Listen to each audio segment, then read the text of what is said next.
Все мы с вами с детства верим в чудеса. Любим чудесную сказку о Золушке, где по мановению волшебной палочки девушка из простушки превращается в принцессу. Волшебное преображение произошло быстро, безболезненно, а главное, сменив одежду, Золушка полностью изменила свою жизнь и вышла замуж за принца. Повзрослев, мы понимаем, что чудес, в общем-то, и нет. Но как приятно посмотреть передачу, где самых обычных женщин превращают в молодых и красивых. Но мало кто задумывается, что у этих сказочных передач есть и обратная сторона. Да-да, даже у всеми любимого модного приговора. Хотя передачи о смене имиджа, пожалуй, самые безобидные из программ о преображении.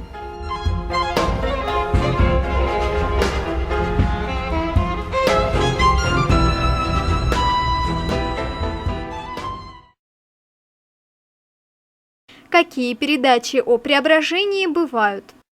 Программы этой тематики крайне популярны и бывают нескольких видов. Психологические, например, пацанки или клуб бывших жен. Омолаживающие, например, на 10 лет моложе. Передачи о похудении, свадебный размер или я худею. Об изменении имиджа, модные приговоры или снимите это немедленно, а также комбинированные, где все эти элементы могут смешиваться. Вера в сказку. Здравствуйте, мои дорогие друзья, с вами Наталья Ксенчак. Передачи об изменении внешнего вида – это отличный развлекательный формат, где зрителям рассказывают о том, как одеваться гармонично и приятно глазу. Такие передачи информируют и образовывают женщин, и я считаю, это особенно актуально для наших женщин, которые любят обволакивать свои не самые спортивные тела в тонкий трикотаж. В преображениях участвуют обычные женщины, и на их примере показывается, как можно работать с любым типом фигуры, бери и повторяй. Зрительницы таких проектов верят в сказку. Из любой самой обычной женщины там могут сделать красотку, и в случаях со сменой имиджа для этого не нужно прилагать никаких усилий. Вот ты стояла перед ведущими в своей старой одежде или том, что выбрала сама в магазине, а через мгновение ты уже красотка с потрясающим макияжем, свежей прической и в стильной одежде. Но это, скажу я вам, слишком сладкий обман. На деле же оказывается, что героине нужно несколько дней ходить со стилистами по магазинам, и не все женщины готовы к таким длительным похождениям. С экрана этого не покажут, но в интернете можно наткнуться на статьи участниц, где они пишут, что были в шоке от трехдневного шопинга. Такая сказка очень мешает работе персональных стилистов. Так как я связана с этой сферой, то волей-неволей слышала несколько историй от профессиональных шоперов. Это люди, которые ходят с клиентами по магазинам, помогают подобрать вещи, как те возмущались. Это почему это мы уже больше часа ходим по магазинам, но идеальные комплекты так и не подобраны в модном приговоре, это дело 5 минут. Почему мы с тобой заходим уже в который бутик, но так и не пришли в тот, где идеально на мне сядет буквально каждый предмет гардероба. Я сама, если честно, однажды попалась на этот крючок. Я вообще на шопинг-сопровождение особо никогда не ходила, но одна девушка попросила меня бесплатно помочь подобрать ей 3 комплекта на 5000 рублей. Естественно, я ее повела в магазин Масс-маркет, мы ходили, наверное, больше часа, и она мне вдруг говорит: Наташ, а я думала, ты приведешь меня как стилист в тот самый магазин, где мы буквально за 5 минуточек подберем мне комплекты, ну как в модном приговоре. Я действительно тогда была немножко в шоке. Сладость обмана усиливается еще и с помощью контрастов и приема до и после. В случае с имидж-преображением вначале женщина чаще не накрашена, с немытыми волосами, и для нее подбирается максимально неподходящая одежда. Чаще этот смешной или неказистый образ также задумка сценаристов. Никто не хочет показывать перевоплощение ухоженной женщины, которая и так умеет одеваться, да на это никто не будет смотреть, неинтересно. В случае с программой на 10 лет моложе та же ситуация. В сравнении до и после героиню сначала показывают без косметики, лицо подсвечивается снизу, что искажает черты, подчеркивает морщины и неровности, добавляет возраста. Затем женщину после пластической операции снимают с макияжем и при заполняющем свете, которое дополнительно скрывает морщинки. Как выглядела женщина сразу после операции и сколько она провела времени на реабилитации, никто вам не расскажет. Пожалуй, это и есть самый главный обман. То, что на экране длится всего лишь 5 минут, на деле же может длиться гораздо дольше. Один из героев американского проекта «Самый большой неудачник» Кай Хиберт рассказал: иногда одна неделя, которую показывают в эфире, на самом деле длится 3 недели, чтобы зрители поверили в быстрое похудение. Запрещенные приемы.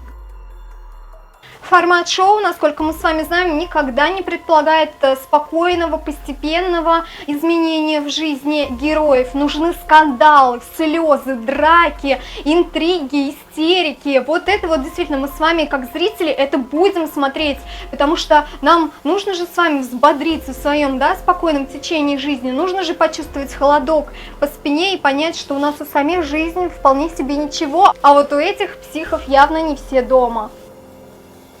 Самое безобидное, что может произойти на передаче «Модный приговор» и других по смене имиджа – подбор вещей, которые по цвету или фасону не понравятся героине. Как это случилось с Евгенией Тимошиной, которая рассказала мне лично о том, как во время примерки она посетовала, что ненавидит короткие штаны. Неудивительно, что стилисты подобрали ей костюм с короткими брюками, ведь смена образа должна быть шоком для героини, выходом за рамки привычного. Или как произошло в шоу «Пацанки», где Кристина Белокопытова так отозвалась о подобранном стилистом для нее гардеробе. Это скучный бабкин базовый гардероб. Если быть слепой и смотреть издали, это, конечно, прекрасно. Куда печальнее смотреть на девушек, которых лишили любимых длинных волос, которые многие считают своей гордостью. Самый скандальный случай произошел примерно в 2011 году, когда вышло дело о девочке Эльфе, которую на программу подговорила прийти работавшая на передаче подруга. Тогда наяву сбылся самый страшный кошмар Екатерины Новиковой. Ее перекрасили в блондинку и сделали каре. Девушка разрыдалась после своего первого выхода. «Волосы не зубы отрастут», заметил Вячеслав Зайцев, но девушка была безутешна и до конца передачи так и не улыбнулась, а в конце сказала: «Мне без разницы, какие комплекты забирать. Новые волосы я себе все равно не приклею». И это не единственное унижение, которое приходится переживать героиням. Одним из самых унизительных моментов передачи «Снимите это немедленно» является критика фигуры. Одетые ведущие смотрели на раздетых героинь и обсуждали достоинства и недостатки. «Мне было неуютно стоять перед ведущими в одном белье», сказала одна из участниц передачи. Но обнажение тела не самое страшное, что может случиться. Не секрет, что для участия в передаче героям нужно буквально вывернуть наизнанку всю свою жизнь, вытряхнуть, рассказать о каких-то самых пикантных подробностях своей интимной личной жизни на всю страну. И для того, чтобы факты были более горячими, сценаристы иногда намеренно искажают информацию, как это, например, произошло с участницей шоу «Пацанки» Яной Лукьяновой. Порталу Life она рассказала, что в профайле ее позиционировали как проститутку, которая принимает мужчин за символическую плату, хотя на самом деле девушка работает и имеет высшее образование. Подробные откровения, заново пережитые эмоции, чувства часто доводят героев буквально до нервного срыва. Мне, например, неприятно запомнился эпизод передачи «Модный приговор». Назывался он «Дело о том, как найти силы сказать ему прощай». В этом выпуске обвиняемая Людмила Голубева рыдала и до, и после преображения. По ее поведению было видно, что она не просто нервничает, а переживает нервный срыв. Женщине срочно нужен хороший психотерапевт, а не стилисты и шопинг. Но какой психотерапевт, если такая эмоциональная передача повысит рейтинги? Настоящие ужасы, если верить многочисленным интервью, происходили на одном из самых рейтинговых шоу последних лет «Пацанки». Там съемочная группа буквально спаивала участниц. Яна Лукьянова говорила о том, что с первой серии всех начали напаивать. У нас был мотор, и в 5 утра я встала в 3:30. У меня опять начали спрашивать, что мне взять. Я сказала, что только шампанского. У других девочек была водка вперемешку с пивом. То есть к лимузину мы подошли уже никакущие. Там мы все без исключения были пьяные, и за это спасибо надо сказать телеканалу «Пятница». На любых шоу, даже на Томе-2, запрещено пить, но только не здесь. Тут это постоянно поощрялось. Муж другой участницы шоу «Пацанки» Алисы Крушатиной поведал о том, что его жену начали спаивать с первого дня съемок, и привело это к тому, что девушка вновь пристрастилась к алкоголю и стала изменять ему. Она вернулась с проекта очень сломанным человеком. Закончилось все тем, что она приехала домой, собрала вещи и ушла. Она бросила не только меня, но и ребенка. В СМИ то и дело просачивается информация об опасных методах похудения. В американском реалити-шоу «Самый большой неудачник» русскоязычная версия которого называется «Взвешенные люди». Например, британское издание Guardian в заголовке статьи написало: «Это чудо, что никто пока не умер. Самое безобидное, что было в передаче – забавные и смешные упражнения, которые были нужны для развлечения зрителей. А вот практика экстремального похудения была поистине чудовищной. Ежедневные тренировки в 10 раз превышали допустимую нагрузку. Количество потребляемых калорий было снижено в 2 раза в сравнении с установленными нормами – 800 вместо 1500 калорий. В ход шли медицинские и запрещенные препараты для похудения, от диуретиков, которые приводили к сильнейшему обезвоживанию, до амфетаминов. Спортивные занятия проводились в закрытых помещениях в слоях одежды. От такого издевательского отношения к организму многих рвало. У некоторых женщин нарушался менструальный цикл, выпадали волосы. Одна из участниц, Сюзанна Миндонка, рассказала: «В мой сезон 5 человек пришлось срочно доставить в больницу. Доктор проекта Роб Хизинг точно знал, что мы делаем, и никогда не пытался остановить это». Официально же организаторы шоу говорили о том, что безопасность и благополучие конкурсантов имеет первостепенное значение. Возвращение обратно.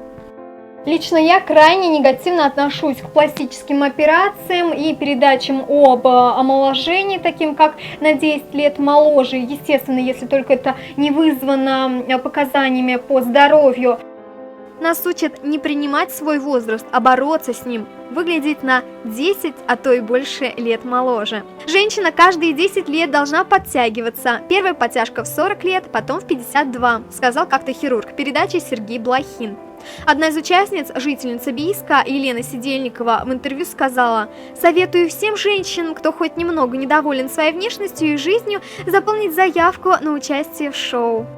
Весь ужас состоит в том, что мы с вами, обычные женщины, насмотревшись таких передач и оценив свое отражение в зеркале, можем подумать, что немножко мы не дотягиваем до моложавого вида, и тогда наверняка пойдем брать кредиты и разыскивать пластических хирургов.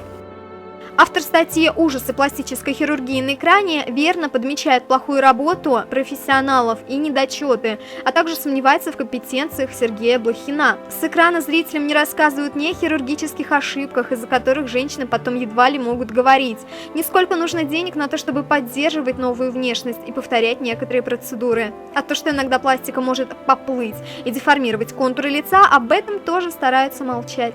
Американский национальный институт здоровья в 2016 году сообщил шокирующую информацию. Похудение на передачах о полных людях происходит настолько экстремально, что 9 человек из 14 обратно возвращаются в свой начальный вес, а некоторые из них еще и значительно его превышают.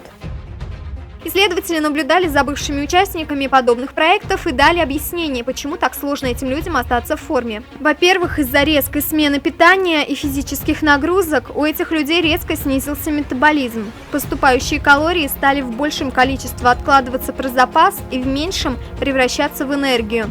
Так организм всегда поступает при резком уменьшении количества пищи и увеличении физических нагрузок. Во-вторых, по этой же причине резко снижается уровень лептина, гормона, который отвечает за чувство сытости, поэтому люди чувствуют непрерывное и неутолимое чувство голода. После таких передач, которые напрямую вредят здоровью, модный приговор кажется всего лишь безобидным развлечением.